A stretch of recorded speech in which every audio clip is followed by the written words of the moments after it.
자, 계속해서 이론 문제 보겠습니다. 자, 이론 문제를 풀기 전에는 반드시 실기 화면의 계정 과목 및 적용 등록을 실행시켜 둔 후 계정 과목에 관련된 궁금한 점이 있으면 꼭 찾아보고 답을 구하도록 합니다. 자, 우리가 전산회계 2급 하시는 분들은 아직 계정 과목에 대해서 완벽한 이해가 없다라고 생각이 됩니다. 그러면 몰라서 못 찾는 경우가 있는데요. 아니에요. 우리 시험은 여기에 보시면 화면에 계정 과목 및 주교 등록 있죠. 여기에서 많은 정보들을 보여주고 있습니다. 사실 실기 화면에는 많은 정보들이 숨어 있다라는 거예요. 자, 계정 과목 및 주교 등록을 눌러주시고 이거 켜놓고 계정 과목이 잘 모르시면 컨트롤 F, 파인드 F, 컨트롤 F를 이용해서 찾으시면 됩니다. 자, 가장 간단한 예를 한번 봐요. 자, 우리가 요거 아마 기억나실 겁니다. 유동성 배래 원칙에 의해서 당좌, 재고, 투자, 유형, 무형, 기타 비유동자선으로 적어야 되죠. 이게 사실은 다 나와 있는 겁니다. 하지만 아마 공부하실 때는 다 외우셨을 거예요. 예, 맞습니다. 이거 기본적으로 회계의 가장 기초가 되는 부분이니까 외워주시는 게 맞고요. 혹시 시험 치시다가 당황하셔서 긴장하셔서 이게 못 외우실 경우는 여기서 찾으시면 된다는 말씀을 드리고요. 두 번째입니다. 자본 항목 5가지 이거 못 외우시는 분도 많죠. 여기에 나와 있습니다. 자본금, 자본잉여금, 자본조정, 기타 포괄 손익 누계, 그리고 이익잉여금, 손익, 이익잉여금 이렇게 5가지죠. 여기에 나와 있다라는 겁니다. 이거 아실 수가 있고요. 다음 두 번째입니다. 자, 어떤 거냐면은 예를 들어서 외상 매입금이 자산인지 부채인지 유동자산인지 유동부채인지 뭐 이런 거 모르겠어요. 그럴 때는 계정 과목 및 주거 등록에서 컨트롤 F 외상 매입금 이렇게 입력하시고 자, 그러면 요 아래쪽에 보시면 나옵니다. 외상 매입금 여기 찾아졌죠? 위에 무엇이 있습니까? 유동부채라고 있잖아요. 외상 매입금은 실제로 부채 중에서도 유동부채가 맞습니다. 이렇게 찾으셔서 정답을 찾으시면 아마 모르는 문제도 최소 2-3문제 맞추실 수가 있습니다. 두 번째입니다. 이것뿐만 아니에요. 어떤 거? 우리 전기분 손익계산서 있죠? 여러분 공식 많이 외우고 있는 거 있잖아요. 여기에 많이 들어있어요. 못 외우시면 기억 못 하셨으면 찾으시면 됩니다. 자, 여기서 오해가 있으셔서는 안 돼요. 자, 이 공식들 외우고 있어야 되는 거 맞습니다. 맞지만 시험 치실 때 기억이 안 날 때 참고하시라는 겁니다. 자, 이게 보시면 상품 매출 원가라고 있죠. 상품 매출 원가 구하는 공식 기억하고 계신가요? 자, 여기에 돈을 한번 찍어 보겠습니다. 어떤 변화가 있는지. 자, 찍었습니다. 이런 테이블이 나타나네요. 자, 기초 상품 재고액에서 단기 상품 매입액 플러스 돼 있죠?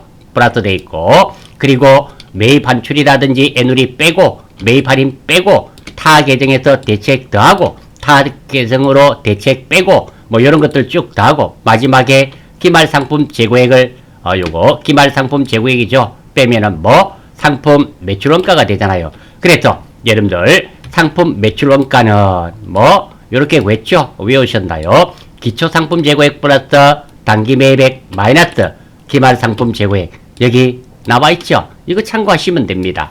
두 번째입니다. 자, 이것만 있느냐? 아니죠. 여러분들, 매출이익이라고 들어보셨습니까? 이게 있죠? 매출 총이익은 여기 1 빼기 매출액에서 매출 원가를 빼면 돼요. 다음, 이 매출 총이익에서 4번 판매비와 관리비를 빼면은 영업이익이 되죠. 이렇게 공식이 나와 있습니다. 그러니까, 매출 총이익은 매출액에서 매출 원가를 빼면 되고, 그럼 여기에 매출 총이익이 되잖아요. 매출 총이익에서 판매비와 관리비를 빼면 영업이익이 돼요. 이렇게 공식이 나와 있었던 겁니다. 나와 있었어요. 요거 참고하시면 유리합니다. 참고하실 수 있도록 하고요. 아무튼 계정 과목에 관련된 것은 계정 과목 및 주교 등록 이거 항상 이런 문제를 푸실 때는 저는 전산회계 1급, 2급, 전산세무 1급, 2급 다 이거 계정 과목 및 주교 등록 켜놓고 실행을 합니다. 왜? 저도 모든 계정 과목을 다 외우고 있는 것은 아니죠. 그래서 미심쩍다, 확신이 안 든다 할 때는 찾아보고 답을 찾습니다. 그래서 이렇게 합니다. 1번부터 한번 보겠습니다. 다음 중 자산, 부채, 자본의 개념에 대한 설명으로 틀린 것은 자산, 부채, 자본 이거 재무 상태표에 나오는 것들이네요. 틀린 것 찾는 겁니다. 자산은 미래의 경제적 효익으로 미래 현금 흐름 창출에 기여하는 잠재력을 말한다. 예, 자산에 대한 정확한 설명이 맞고요. 자본은 자기 본전이죠. 자산 총액에서 부채 총액을 차감한 자녀액 또는 순자산이다. 예, 2번도 맞습니다. 그러니까 자본은 자산 마이너스 부채가 된단 말이죠. 예, 맞는 말이며. 다음입니다. 오해하시는 분이 있는데요. 자산이란 말과 순자산은 달라요. 자산은 내 재산입니다. 즉 부채 플러스 자본이지만 순자산은 자산은 무엇 더하기 무엇이었습니까? 부채 더하기 자본이었는데 그 중에서 순수한 내거 그거는 뭐가 됩니까? 자본이죠. 부채는 순수하게 내게 아니죠. 그게 바로 자산이 됩니다. 예, 2번 맞습니다. 3번 부채는 과거의 거래나 사건의 결과로 미래의 자원이 유입이 예상되는 의무이다. 이 말 다 맞는 말입니다. 틀린 말이 요 말이에요. 유입이 아니라 유출이죠. 부채는 돈이 들어오는 겁니까? 돈이 나가는 것일까요? 부채는 나가는 거잖아요. 그러니까 유입이 아니라 유출이 되겠죠. 그래서 답은 3번. 답은 복식부기를 적용시. 저는 복식부기 모르는데요. 아니에요. 여러분들 지금 차변, 대변 해서 입력하고 하잖아요. 그게 바로 복식부기입니다. 지금 여러분들이 공부하시는 게 복식부기예요. 대차 평균의 원리가 적용된다. 참고로 대차 평균의 원리란 차변의 금액 합계액과 대변의 금액 합계액은 반드시 일치한다는 원리가 되며 우리 실무에서 분기할 때 계정과목이 3개 이상일 때는 팀을 짰잖아요. 팀이 딱 돈이 맞게끔 팀을 짜는데요. 이 팀이 안 짜지면 무조건 틀린 겁니다. 왜? 이 대차 평균의 원리에 의해서 차변의 금액 합계와 대변의 금액 합계는 반드시 일치해야 되죠. 그런데 이 돈이 다르면 무조건 틀린 거죠. 그게 바로 대차 평균의 원리가 됩니다. 예, 1번의 정답은 3번. 2번 비유동자산과 영업 외 수익으로 옳지 않은 것, 틀린 것 찾는 거네요. 자, 이거 보십시오. 투자자산, 재고자산, 유형자산 이런 것들이 나와 있잖아요. 계정과목들이 나와 있고요. 자, 이런 게 있으면 계정과목이 나오면 무엇을 찾아보면 된다 그랬습니까? 이게 실기 화면에 계정과목 및 적용 등록을 찾으면 쉽게 맞출 수 있어요. 이거 몰라가지고 찍으신 분 많습니다. 이거는 회계에 대해서 전혀 모르는 사람도 충분히 풀 수 있습니다. 한번 보겠어요. 옳지 않은 거 틀린 겁니다. 자, 답만 한번 볼게요. 나머지는 여러분들이 한번 찾아보십시오. 제가 적어뒀고요. 기부금이 영업외 수익이 맞는지 한번 보겠습니다. 컨트롤 F 기부금. 자, 그랬더니 나왔네요. 자, 한번 볼까요? 자, 여기 보니까 기부금은 영업외 비용 맞네요. 예, 요거는 맞고요. 틀린 거 찾아라 그랬죠. 재고자산입니다. 자, 여기 보시면 재고자산 있잖아요. 당좌자산과 재고자산은 유동자산입니다. 유동자산이고, 다음 두 번째입니다. 재고자산의 가장 대표적인 게 상품이잖아요. 한번 볼까요? 컨트롤 F 상품. 찾았죠. 자, 여기 보시면 재고자산이죠. 재고자산 여기 나왔네요. 이게 유동자산이라는 구분은 없네요. 아무튼 여기에 두 개, 당좌자산과 재고자산이 유동자산, 투자, 유형, 무형, 기타 비유동자산, 이거 네 가지가 비유동자산이 되죠. 자, 따라서 문제에서 비유동자산과 영업외수익인데요. 기부금은 영업외수익이 맞았습니다. 하지만 재고자산은 비유동자산이 아니라 유동자산이에요. 따라서 답은 2번입니다. 3번 회계상 현금으로 처리하는 것은 타인 발행 수표, 남이 발행한 수표. 수표는 내 당 나면, 내가 발행하면 당좌예금, 남이 발행하면 현금. 현금 맞죠? 주식은 아니죠. 다음 가계수표. 가계수표도 남이 발행하는 수표니까 현금. 수입인지는 그 자체가 현금으로 통용되지 않죠. LG 24시에 가서 수입인지 주고 껌을 사 먹을 수 있나요? 없죠. 왜? 현금이 아니기 때문입니다. 약소금도 현금 아니죠. 그리고 자기합수표. 자기합수표는 수표잖아요. 이렇게 수표.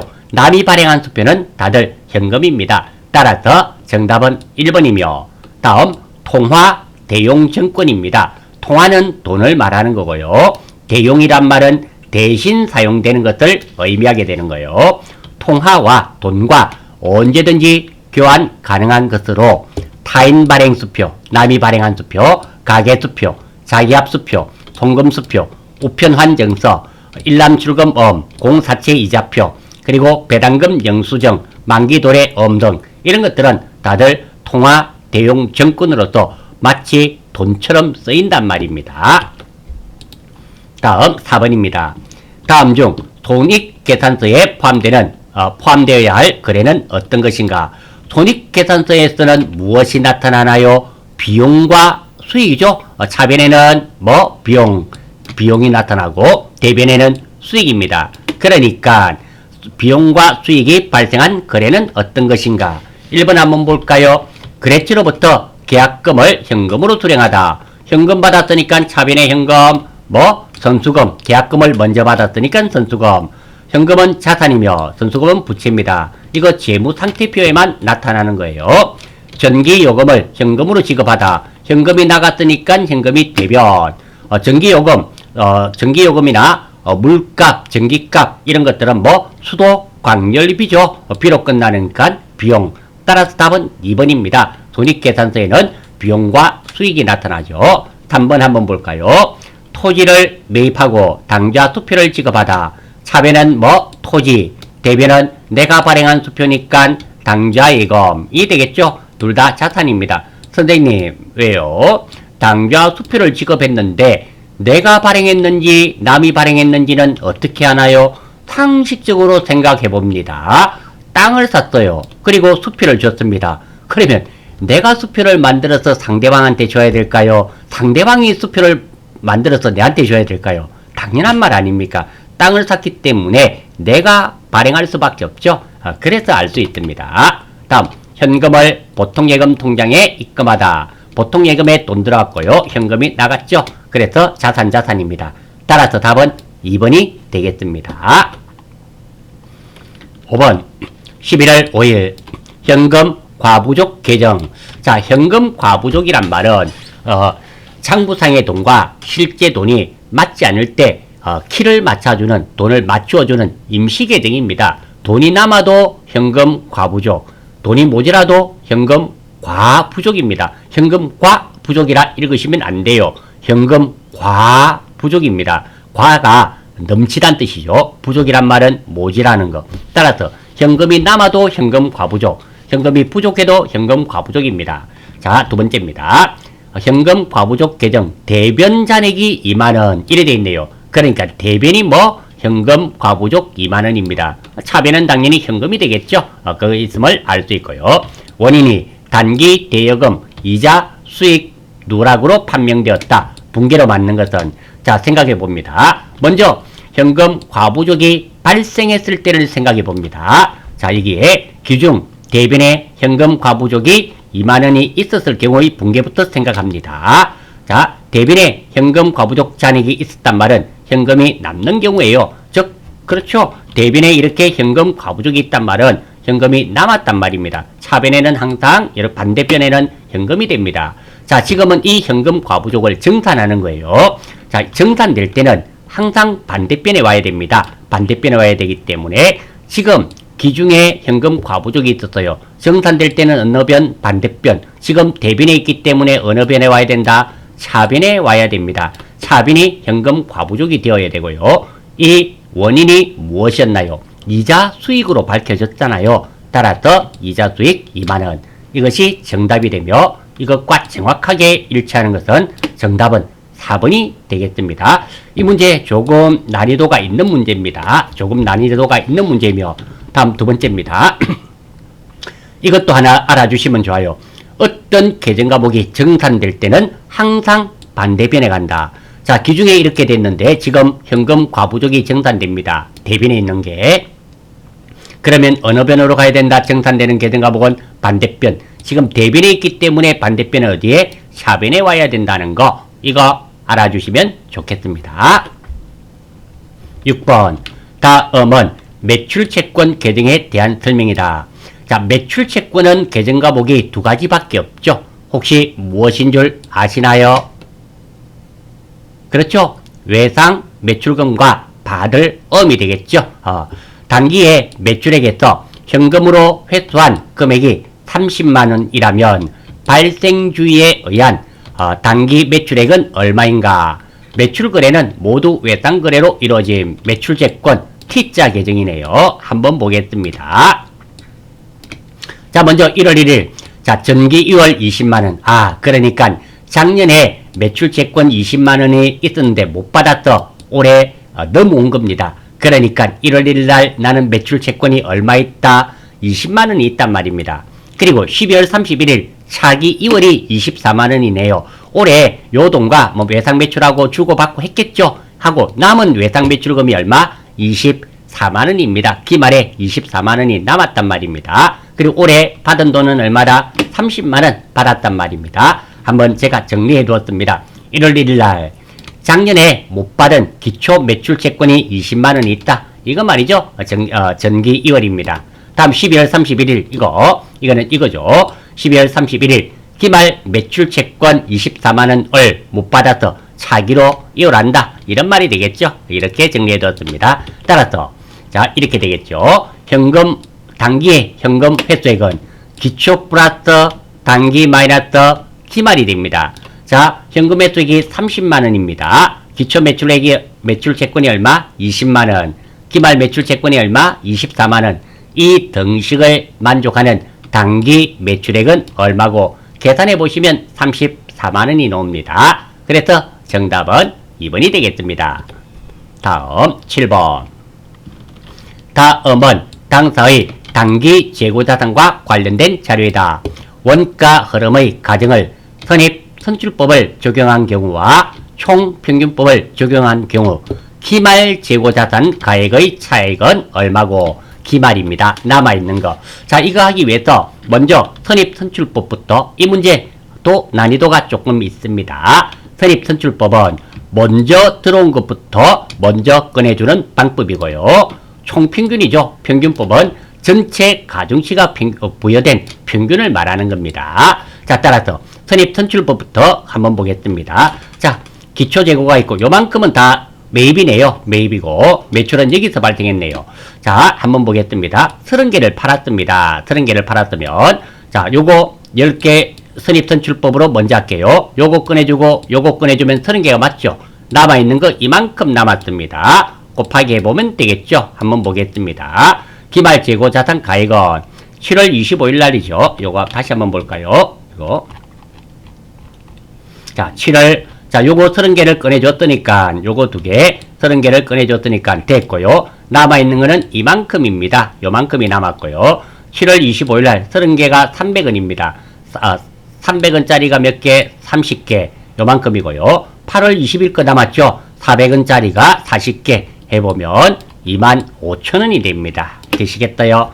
다음 두 번째입니다. 평균법을 한번 봐요. 평균법은 자, 이거를 다 가중치가 부여된 평균을 구해야 됩니다. 어떻게? 10개 곱하기 100원입니다. 요거 금액 더하기 20개 곱하기 200원 더하기 30개 곱하기 300원 더하기 40개 곱하기 400원을 요렇게 다 더해요. 하고 총 몇 개가 됩니까? 요거 100개네요. 요 전체를 무엇으로 나눈다? 100개. 자, 10개 곱하기 100원, 20개 곱하기 200원, 30개 곱하기 300원, 40개 곱하기 400원 나누기 전체가 몇 개? 100개 하면 개당 얼마가 된다? 300원이 됩니다. 300원인데 자, 몇 개 남았는가 봐요. 자, 30개를 팔았습니다. 그러면 총 100개 중에서 몇 개를 팔았다? 30개. 남은 건 몇 개 남았습니까? 70개. 70개 남았는데 평균이 얼마였습니까? 300원이었죠. 그럼 37, 21, 21,000원이 남았네요. 21,000원. 이렇게 됩니다. 따라서 선입선출법 얼마? 25,000원 빼기 평균법 얼마? 21,000원 했을 때 4,000원의 차익이 생깁니다. 따라서 정답은 4번이 되겠습니다. 자, 이 문제 난이도가 좀 있는 문제이며 이 문제는 먼저 선입선출법과 총평균이죠. 평균법에 대한 개념을 먼저 잡으셔야 됩니다. 그거 아시고 그 다음에 문제를 풀이하시면 쉽게 되시리라 생각됩니다. 8번 부채 계정이 아닌 것은 자 이런 문제입니다. 예수금 부채 맞고요. 미지급 비용 부채 맞습니다. 단기 차입금 부채 맞고요. 임차 보증금은 기타 비유동자산인데요. 제가 두 개만 한번 찾아볼게요. 이것과 이것만 찾아보겠습니다. 자 이렇게 보기에 계정 과목들이 나왔는데 내가 확신이 안 드시면 여기서 찾아보시면 된다 그랬습니다. 자 컨트롤 F 단기 차입금 물론 없는 계정 과목도 있을 수 있습니다. 자 단기 차입금은 여기 보십시오. 찾아졌죠? 위쪽에 한번 올라가 보겠습니다. 올라가면 뭐 유동부채 맞잖아요. 그러니까 이건 부채가 맞습니다. 하지만 임차보증금 한번 볼게요. 컨트롤 F 임차보증금 자 찾아졌네요. 임차보증금 요 위쪽에 있네요. 자 임차보증금은 위에 뭐라고 되어 있습니까? 기타 비유동자산이죠. 따라서 부채가 아닌 것은 정답은 4번입니다. 자 이 문제는 실기화면의 계정과목 및 주기등록에서 쉽게 구할 수 있는 문제였습니다. 그래서 이런 문제 풀 때는 꼭 실기화면의 계정과목 및 주기등록을 실행시켜두고 문제를 풀이하고 있습니다. 다음 상품을 보관하는 과정에서 파손, 부셔지는 거죠. 마모, 닳는 거, 도난, 분실 등으로 인하여 실제 재고 수량이 장부상의 재고 수량보다 적은 경우에 발생하는 손실을 처리하기 위한 계정 과목으로 적절한 것은 자 이것은 제가 밑에 적어 두었습니다. 자 요거는 사실 전산회계 2급에 놓으면 좀 그러네요. 요게 전산회계 한 1급 정도에 나와야 되는 문제 같은데요. 아무튼 나왔으니까 보겠습니다. 간모는 코딱지만큼 없어지는 것을 말하는 겁니다. 이 대표적인 예를 볼까요? 우리 주유소에 가면 휘발유 기름 냄새가 납니다. 그 이유는 휘발유가 전기가 생겨가지고 증발하는 거죠. 그렇게 없어지는 거 간모라 그래요. 공소는 불량품입니다. 불량품을 말하는 겁니다. 간모는 코딱지만큼 없어지는 거, 공소는 불량품을 의미하게 되고요. 자 여기서 자 정상적인 간모와 정상적인 공소는 원가에 가산합니다. 이거 전산 세무 2급에 자주 나오는 말이에요. 아무튼 나와 있으니까 보겠습니다. 그리고 비정상적인 간모와 비정상적인 공소는 영업 외비용, 재고자산 간모 손실로 회계 처리하게 되어 있습니다. 지금 적은 경우 파손, 도난, 마모 이런 거 뭐 간모가 되고요. 이런 거 비정상적인 거는 재고자산 간모 손실이 되는 겁니다. 따라서 정답은 2번이고요. 9번 문제는 아마 다음에 전산 세무를 공부하시게 되면 2급에 좀 나오는 문제인데요. 여기에 왜 나왔는지는 모르겠습니다. 아무튼 지금은 간모와 공손에 대한 개념 알아주시고요. 비정상적인 간모나 비정상적인 공손이 발생했을 때는 영업의 비용입니다. 계정과목은 재고자산 간모 손실로 회계 처리하게 돼 있다는 거 하나 익혀주시는 길밖에 없네요. 10번 다음 중 거래 결합 관계에서 성립할 수 없는 것은 자 재무상태표 제가 그려두었고요. 손익계산서도 그려두었습니다. 자 차변 자산의 부채의 증가, 대변 부채 이 틀렸잖아요. 한번 봐요. 부채 다리는 재무상태표의 대변입니다. 대변의 부채가 적히면 부채가 증가되는 거고요. 차변의 부채가 적히면 부채가 반대편에 적히면 줄어들죠. 답은 1번입니다. 1번이 틀렸죠. 보세요. 부채가 증가되면 어디에 적어야 된다? 대변입니다. 감소될 때는 차변. 자산도 한번 봅니다. 자산이 증가될 때는 어느 변? 차변. 반대편에 자산이 적히면 자산이 감소되는 거죠. 자본도 마찬가지입니다. 자본이 대변에 적히면 자본이 증가되는 내용이고요. 차변에 적히면 자본이 감소되는 거죠. 그래서 정답은 1번입니다. 나머지는 여러분들이 한번 보시면 돼요. 다음 자료에서 순 매출액을 구하면 얼마노? 자, 매출액과 순 매출액은 달라요. 매출액은 판 금액입니다. 팔린 금액이고 순 매출액은 팔린 금액에서 매출 할인이라든지 매출 애누리 이런 거 뺀 거예요. 따라서 순 매출액은 총 매출액에서 매출 애누리 하자가 있어서 깎아주는 게 매출 애누리가 되겠죠. 매출 환입 팔았다가 돌려받은 거 당연히 한 상식적으로 생각해 보세요. 자, 첫 번째 내가 100만원치 팔았는데 하자가 있어서 10만원 깎아줬습니다. 얼마치 팔았습니까? 90만원. 왜? 빼야 되잖아요. 매출 환입 팔았다가 돌려받았습니다. 상식적으로 생각해 봅니다. 내가 100만원치 팔았는데 상대방이 10만원치는 필요 없다고 돌려줬어요. 그러면 여러분들 얼마치 팔았습니까? 90만원. 당연히 이거 빼야 되잖아요. 매출 할인 약속에 의해서 깎아줬습니다. 그것도 당연히 빼야 되죠. 따라서 순매출액은 총매출액입니다. 총매출액 200만원에서 매출 애누리 빼야 되겠죠? 매출 애누리 요거 빼고요. 다음 매출 환입 요것도 빼야 되겠죠? 빼고 다음 매출 할인 요것도 빼야 됩니다. 자, 그래서 요거 다 계산해 보시면 140만원. 정답은 4번이 되며, 다음 요거 매입 환출 있죠? 이거는 매출과 관계가 없습니다. 매입 환출이란 말은 내가 샀다가 돌려준 거예요. 그래서 매출액과는 아무런 관련이 없습니다. 쉽게 말씀드리면 쥐레입니다. 쥐레. 요거 쥐레 밟으시면 안 돼요. 우리가 문제 해결할 때 이 문제는 필요가 없죠? 필요가 없습니다. 다음입니다. 자, 12번. 다음 중 계정기입에 대한 설명으로 옳은 것은 자, T자 계정이네. 상품이고 차변에 현금 4만원이 나왔네요.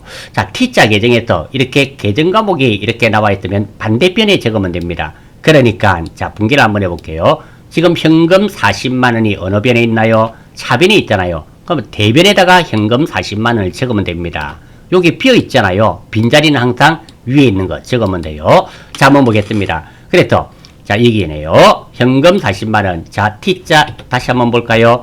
이렇게 이거를 T자 계정이랍니다. T자 계정에서 자, 이렇게 계정 과목과 돈이 나타나면 지금 상품의 어느 변에 있습니까? 차변. 그럼 반대편에 적으면 돼요. 대변에 이렇게 적으시면 됩니다.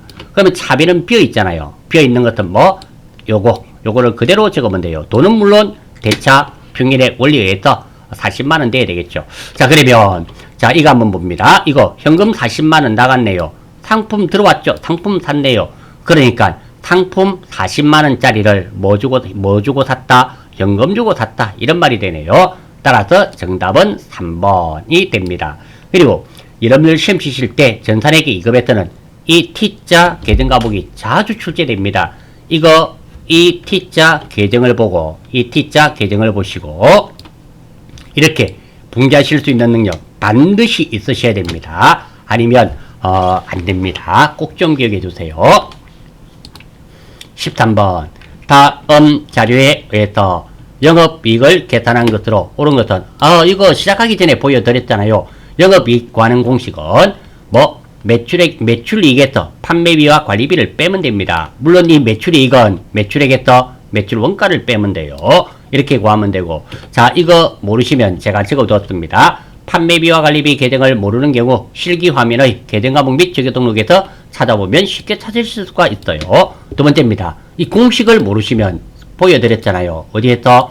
정기본 돈익계산서에서 기억이 안 나시면 눌러주시고, 자, 여기 보시면 영업이익 있잖아요. 영업이익은 3번 빼기 4번입니다. 요거 빼기 요거예요. 그런데 자, 여기 보시면 3번은 매출이죠. 이게 매출액을 말합니다. 1번에서 2번을 빼요. 그러니까 영업이익은 매출액에서 매출원가를 빼고 그 결과값에서 판매비와 관리비를 다시 빼주면 영업이익이 되죠. 공식이 이게 나와 있습니다. 참고하시고요. 자, 아무튼 이 공식을 제가 적어뒀고요. 여기에 맞춰서 먼저 자, 하나씩 대입하겠습니다. 매출액 500만원. 매출액 500만원 문제없죠. 매출원가 200만원. 매출원가 200만원 문제없습니다. 다음 요거에 의해서 어떻게 됩니까? 500에서 200을 빼니까 그럼 매출 총이익은 얼마가 된다? 300만원 되겠죠. 문제없습니다. 여기에다가 무엇을 빼면 된다? 판매비와 관리비입니다. 접대비와 복리후생비가 판매비와 관리비예요. 요거 빼면 됩니다. 그리고 유형자산 처분 손실 영업 외비용입니다. 이자비용 영업 외비용이에요. 자, 유형자산 처분 손실 한번 찾아보겠습니다. 자, 이게 더 계정과목 및 적용 등록이죠. 컨트롤 F. 유형자산 처분 손실, 유형자산 처분까지만 할까요? 자, 이익 말고요. 손실. 자, 여기 나왔네요. 자, 여기 보니까 유형자산 처분 손실 나왔죠? 위쪽에 가볼까요? 영업 외 비용이잖아요. 계산에 안 사용되는 겁니다. 물론 이자 비용도 마찬가지죠. 이자 비용 바로 위에 있네요. 이자 비용도 뭐 영업 외 비용입니다. 자, 판매비와 관리비는 800분대를 의미하게 됩니다. 접대비와 복류생비만 여기에 해당돼요. 그래서 300만원에서 50만원 빼니까 정답은 250만원 3번이 되겠습니다. 14번. 다음 가나에 해당하는 계정 과목을 보기에서 바르게 짝지은 것은 수익의 이연, 비용의 이연이네요. 자, 이거 하기 전에 자, 요거 한번 보겠습니다. 이연이란 말이 있어요. 이연이란 말은 먼저 주거나 먼저 받는 거, 먼저예요. 먼저 줘도 이연이고 먼저 받아도 이연이고, 예상이란 말도 나옵니다. 못 줘도 예상이고 못 받아도 예상입니다. 그래서 수익은 돈 받는 거, 비용은 돈 주는 거 합쳐졌어. 자, 합쳐졌어. 수익의 이연이니까 이연이란 말이 들어갔으니까 뭐 먼저란 말이 들어가야 됩니다. 그래서 받는 거고 먼저. 그래서 먼저 받은 이익, 선수 수익이 수익의 이연입니다. 수익의 예상이란 말은 못 받았죠. 그러니까 못 받았으니까 미수고 수익이니까 수익입니다. 다음 비용의 이연 보겠습니다. 자, 이연이니까 먼저입니다. 먼저고 비용은 주는 거잖아요. 그렇게 먼저 준 비용은 비용 이렇게 되는 거예요. 다음 자, 비용의 예상입니다. 일단 못 줬으니까 미가 나옵니다. 주는 거니까 지급이고요. 비용은 내나 똑같은 겁니다. 그래서 반을 나누어 보겠습니다. 자, 이렇게 한번 나눠 볼게요. 이게 좀 어렵나요? 이렇게 나누어 볼게요. 이렇게 나누어서 자, 수익은 수익입니다. 수익은 수익이에요. 비용은 비용입니다. 비용은 비용이에요. 이거 찾는 건 어렵지 않잖아요. 자, 이연이 들어가면 다 선입니다. 이연이 들어가면 한번 볼까요? 자, 여기에 이연이 들어가면 다 선입니다. 이연이 들어가면 다 선입니다. 예상은 미죠. 못이니까. 예상은 미입니다. 받는 것은 수고, 주는 것은 급. 이렇게 만들어지는 겁니다. 그래서 지금 다시 한번 볼게요. 가에는 수익의 이연입니다. 수익의 이연이니까 뭐 이연은 먼저 줘. 먼저 받은 수익이니까 선수 수익입니다. 따라서 선수 수익 100번이 되겠다. 리얼번이 돼야 됩니다. 두 번째, 비용의 이연입니다. 먼저입니다. 먼저 주는 것을 말하죠. 선급이 됩니다. 다음에 두 자는 뭐? 비용은 비용이죠. 선급 비용이 되겠네요. D급번이네요. 따라서 답은 4번입니다. 자, 이 문제도 우리 결산할 때도 사용되는 거죠. 결산에 이런 계정 과목들이 많이 나오잖아요. 자산이다, 부채다 하면서 그것도 좀 익혀주시길 바라겠습니다. 15번 마지막이네요. 아래 글의 기입이 필요한 보조부로 올바르게 묶인 것은 방탕상사의 원가 50만원의 상품을 60만원에 판매하고 50만원 주고 산 것을 얼마에 60만원에 팔았습니다. 대금 중 40만원은 현금 받고 잔액은 20만원은 어음으로 받았네요. 자, 이 내용은 상품 팔고 돈 받는 내용이죠. 구체적으로 상품 60만원을 판매하고 그리고 40만원은 현금 받고 20만원은 어음으로 받는 내용입니다. 분개를 하면 상품은 계정 과목이 두 개잖아요. 살 때는 상품, 팔 때는 상품 매출. 따라서 상품 매출 60만원. 40만원 현금 받았네요. 현금 40만원. 다음 어음으로 받았죠. 20만원. 어음이 나오면 첫 번째 상품과 관련이 있는가? 예, 관련이 있죠. 두 번째 누가 발행했나요? 남이 발행했죠. 그래서 이 어음은 뭐가 된다? 받을 어음이 됩니다. 다음 팀 이렇게 짜야 되겠죠. 대차 평균의 원리에 의해서 무엇을 가지고 들어왔다 나갔다 생각해 볼까요? 현금 좋죠. 상품 팔고 돈 받았습니다. 현금 들어왔죠. 그래서 현금이란 자산이 증가되어서 차변 또는 현금이 들어와서 차변 관계없습니다. 자, 이렇게 분개가 되었네요. 자, 여기서 이제 필요한 것들 어떤 것들이 매입장 이것들 중에 어떤 것들이 필요한가 봅시다. 첫 번째 상품을 팔았잖아요. 상품을 팔았으니까 뭐 매출장이 필요하겠죠. 다음 두 번째입니다. 현금이 들어왔잖아요. 현금이 들어왔으니까 현금 출납장이 필요하겠죠. 받을 음 받았잖아요. 그러니까 받을 음 기입장. 따라서 답은 1번입니다. 자, 이렇게 풀이가 끝나고요. 다음 마지막으로 자, 이렇게 정답이 다 풀이되고 나면은 어디에서 객관식 답안은 어디에 자, 여기에다가 문제를 하나씩 찍어 주시면 됩니다. 찍어 주시고 다 찍었다 치고 그리고 닫기 하시고 그리고 마지막으로 자, 이게 보시면 시험장에서는 답안 저장 있죠? 이거 누르셔서 누르고 그리고 답안지를 USB를 빼시면 됩니다. 빼고 감독관에게 꼭 USB 주시면서 제 거 정확하게 되었는지 확인 한번 부탁드립니다 하고 부탁을 하세요. 자, 의외로 시험 치시면 저도 예전에 감독위원으로 들어가 본 적이 몇 번 있습니다. 몇 번 오래됐어요. 요즘은 제가 수업을 하고 있으니까 감독 들어가면 안 되는 입장입니다. 예전에 수업하기 전에는 감독을 좀 들어갔었습니다. 그때 보면 한 반에 보통 30명이 응시를 하는데 결시자가 있습니다. 그래서 보통 한 25명 정도가 치는데요. 그 중에 한 2번, 한 50명이 치면 1명 정도는 USB에 답안이 저장이 안 된 경우를 제가 실제로 여러 번 목격했습니다.